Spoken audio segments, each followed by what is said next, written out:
most of my day is spent like not actually like putting words down, most of the day is talking to people, it's thinking, it's brainstorming, it's collaborating. And and then yeah, like for the final like 25% of that actual job is like the actual writing, so I would agree that it's like not all writing. I also think that uh there's a bit of a misconception about like copywriters are like writers. Like I don't really consider myself like a writer, um and all of the grammar rules and all of like the big words, like you need to know like a good sense of that stuff, but you don't need to be like, some sort of English major that um knows every single like AP style whatever to get this kind of job done. Do you think that's a benefit or a hindrance to have that kind of background? I don't know, it's a good question. It's probably because I don't have like that much of a background in it, so I don't know if it would help me more. But I also think that like most people out there like don't um like you're using words, but you're not using like big words. You're using words that like people that are going to inspire people. Um and so you need to be able to like speak their language a little bit. So I think that probably helps, but who knows? If I knew better like the rules on um dashes and who knows what other fancy words I could think of. I think it'd be something interesting for us to debate on whether having an English degree would make you a better copywriter or a worse copywriter. I think I could argue either side of it. There's definitely an argument for either side, but I'll stick with hopefully I'm doing all right without all that stuff. I had a random thought the other day. I've never been into poetry is not something that's ever appealed to me. But the other day I thought, if I actually like sat down and tried to get into it and try to appreciate it better, it would probably make me a better writer, copywriter, conceptual thinker. Hmm. It still hasn't motivated me yet, but have there been things that you've thought, oh, this might help me be a better copywriter if I spent more time consuming this or doing this or anything like that? Yeah, that's it's funny that you bring up poetry. That's something that like I dabbled in a little bit um, in college and right out of college. I actually had a poetry professor who was like, "Oh no, you should do this. This is what you should try. Go get your master's degree, pursue this. There's not that many people pursuing this thing, doing what every good poetry professor should probably do. Yeah. And she was like, "Your work really reminds me of this guy," and she recommended me read more about his stuff. And I was like, "Yeah, this is good stuff. This is pretty cool, different." But then I looked into him more, and he is a copywriter that works for agencies, and he's done like Super Bowl spots. So I do think it's funny that there is a bit of a correlation between that. Um, but other things to make me a better copywriter, I think that I try to do things that aren't just like writing as well. Um, a weird dumb thing that I do is I sit down at the piano and like try to find like cool chords to string together. Like I'm not a piano player. I don't really know how to play. Um, but it's a fun thing to go like dabble in and like kind of turn your brain off and try to find something. And what's nice is that there isn't like a right or wrong, and then there's not like a go back and revise. It's a sit down, enjoy it for 10 minutes, and then walk away. And then whether you found something cool or not, it was a good like little brain break. And just kind of like it's a different. It exercises your brain in kind of a different way that I don't know. It's fun for me anyway. So are you using that to just kind of clear the palette between, client projects, or are you trying to trick your subconscious mind into doing work for you, or is it just something fun to do? Uh, for me, it's first and foremost, it's like fun. There's like enjoyment that comes from it, which is important. But then also, it's just that um, it's doing something that feels creative, that isn't being judged, and it's not being um, like I think a lot of people in our kind of positions are their own worst critic a lot of ways. And even whenever you create something really cool, you're like, ah, if I could only just, I wish I would have changed this one thing or something. So it's nice to do something where you're not like critiquing yourself and being hard on yourself. But then it's also for sure like a palate cleanser. Um, you can kind of, because this job, another thing, it's hard to turn it off. You'll be at the grocery store and you'll be looking at like some beans and you're like, oh, here's a good line for beans, just like always thinking about like dumb lines for projects you're not working on, so it's like one of the few times where you can truly kind of shut it off and kind of step away from it, which I think is important. It's a bit of a curse at times. It's just like whenever I go to the movie theater, I'm thinking, oh, it's an interesting casting selection they've got here, or thinking about the script writing process of a certain scene. It's a really good movie when I get lost and stop thinking about those things. But For sure. Yeah, movies are another thing where it's like, how'd they get that shot? It's like thinking about like how they make it can kind of like ruin it for you. Um, and I think that, yeah, being in positions like ours, like it just happens, it's hard to turn it off and just not be thinking about work and creating and that kind of stuff. well, I think the other thing I can relate to with the way you're talking about how you're kind of like clearing your mind by playing the piano, and you don't know how to play the piano, right? Like you're Sure. on the Yeah. keyboard just kind of messing around. Like I feel like it's good to also have permission to be bad at something without judgment or anything around that, right? Like sometimes I just like to sketch. So my version of that is sketching. And sometimes I like to do like really ridiculous, dumb things just to clear the mind. And I think it's important to have permission to be bad Yeah, for sure. Because it's sometimes too. especially whenever you're in a job like this, you're supposed to be good. You're supposed to be nailing it. And even like writing headlines, you got to write like 9 bad ones to get like one that you're like, oh, that's really cool, and that's different. But there's also like expectation, like I'm expected to do that. Whereas with like piano stuff, yeah, if you find something that's good, it's like you're striking gold because you're not expecting it. You're not like putting that pressure on yourself. Um, yeah. So, but it's the joy, I think, that like is the important part. At the same time, even whenever we are, doing either strategic work or creative work for a client, um, I think at its worst, we try to force those ideas out and we're trying to do the right thing. I think at our best is when we start and we go through exercises like, what's a really dumb idea here? Get those all Yeah. out of the way. And actually, some of them actually have merit, and then try to figure out, oh, what can we do with that idea? To me, that's when we're really starting to not only have, I think when we have fun, the work is better. And you often get the things that are more interesting through going through some of those tricks anyway. Yeah. I think what's the dumbest thing we can do? Like brainstorm, that just gets you thinking of stuff that like you wouldn't normally think of, that gets you out of the cliches, out of the typical, um, and they're usually really dumb, bad ideas that will never work. Uh, but there is a lot of times you'll find something that's like, well, what if though, so I do think that that's important.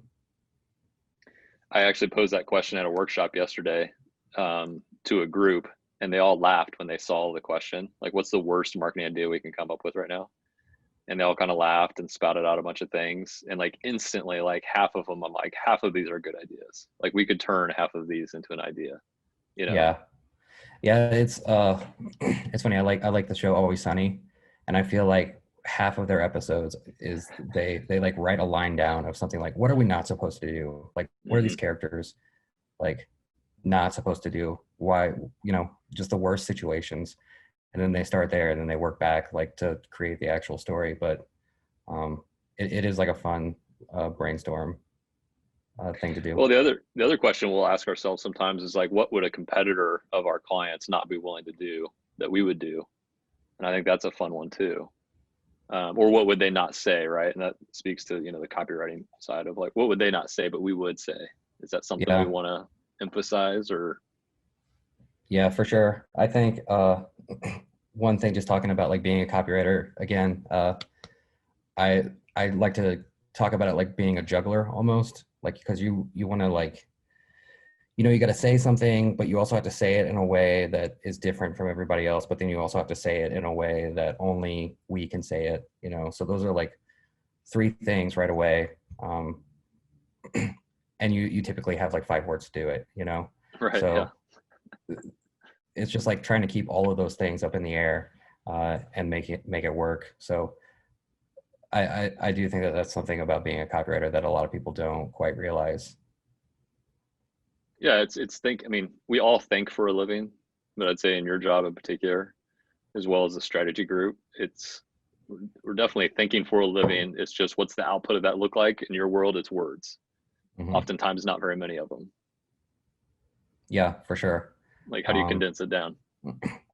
yeah, how do you condense it down, and then how do you iterate it in different ways, and then how do you talk about different parts of whatever the client is, whether it's a product or place. How do you talk about those different things in ways that still feel like that original idea stuff. It's very tough. What are some of the what was your path towards copywriter? You didn't take a traditional route. Some copywriters take untraditional routes, but I know yours wasn't like the typical path. How did you kind of find it? Yeah, well, I went to school for marketing, which I think half of the people you talk to and like, oh yeah, I'm a copywriter. I went to school for marketing. Half of them are like, what? How? What? And then there are other people like, yeah, that makes sense. It's like Mm-hmm. business. What? Um, but I knew I wanted to do something in marketing. Um, I wanted to do something that felt creative, that was challenging. Um, and I got an internship. I don't know if we've ever talked about this, but I always told Rick that I got that internship because no one else wanted it or no one else applied. No one else could. Um, and he was always like, no, no, no, no, for sure. You were like the one we wanted. And I'm like, yeah, maybe out of like 2 or 3 people, but um, I got an internship and just getting to like do the real work as a copywriter. I was like, yeah, this is for sure. Like, this is what I want to do. It's like a good mix of all the things I enjoy doing. So, I mean, from there, I, I like didn't get hired right out of my internship, but I wanted to make sure that I exhausted all resources of like trying to pursue this career before I tried something else. Um, and I was lucky enough that eventually I did get a job as a copywriter, and I've been doing it ever since. But it is funny that there are a lot of people that I know that work at Native that like they wanted to do something and then they ended up doing something else, and now they really enjoy that thing that they do now. Me, it was more like this, I knew what I wanted to do and I pursued it until I could do it for a living. So I'm not one of those people that was like, you know, I'll try it and maybe I'll like it. I knew what I wanted to do, and that's what I've been doing. I found that when you're like that and you found your thing and you won't get off of that, like that's what you want to do. There's a lot of people who resent that because they wish they had that. They wish they had that thing that like grabbed them so tightly. There's so many people out there kind of just trying things until maybe some that they never do find that fit. But I think it's pretty cool whenever it does grab you and you're like, this is it. Because then it just seems inevitable. Like it's just a matter of time before you'll be doing that for sure. Yeah, I mean, one thing that's funny is that like if the robots come for the copywriter jobs, I'm not sure what you know. Right. But you I'm don't sure have a that plan B. yeah, I don't exactly have a plan B, and I'm sure this job has like there are other jobs that I could do with the skills that I have as a copywriter, but I'm not entirely sure, what that would be. But we'll worry about that later. You got a couple years at least. At least, yeah. At least a couple years, I'd say. They'll come for the social post first, and then they'll come for the search marketing words. But hopefully, like the brand building will be around for a little bit longer. Yeah, exactly. So how is native different than some of the other you've been at a couple different shops. How is native different? What do you enjoy about working at native so far? Yeah, well, Native is a little bit smaller than some of the other places I've been, although a little bit bigger than maybe my last place. But what I like about Native is that there are people that are just super good at what they do, and things that are like very opposite of what I do every day. Um, a lot of really analytical thinkers that I can turn to that can point me in the right direction and kind of reel me in a little bit, which is nice. Um, but then also, I think we're doing work that clients are really appreciative of, which is nice to hear. Um, you're doing work that you're owning throughout the process, which is really important to me. I'm not like handing it off to someone and never hearing from it again until 6 months later when they need a revision. Um, but then also we're keeping kind of that the client's business in mind, their growth and their revenue, making sure that we're keeping them healthy, which is important too. We're not just, doing stuff to do stuff. We're hopefully doing stuff that's helping their business and helping them grow, which is also important. Yeah, I feel like right now we have a good feedback loop on the work that we're doing, especially creative, right? Before we've all been in roles where it kind of goes off into a black hole and you never hear about it again.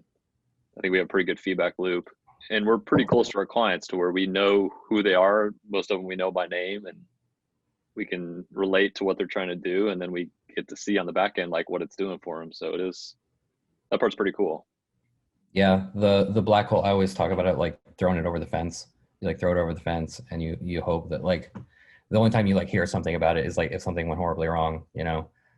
But here you get to hear, oh yeah, they liked it, or we're going forward with it. We're doing this, we're doing whatever. So that's always nice.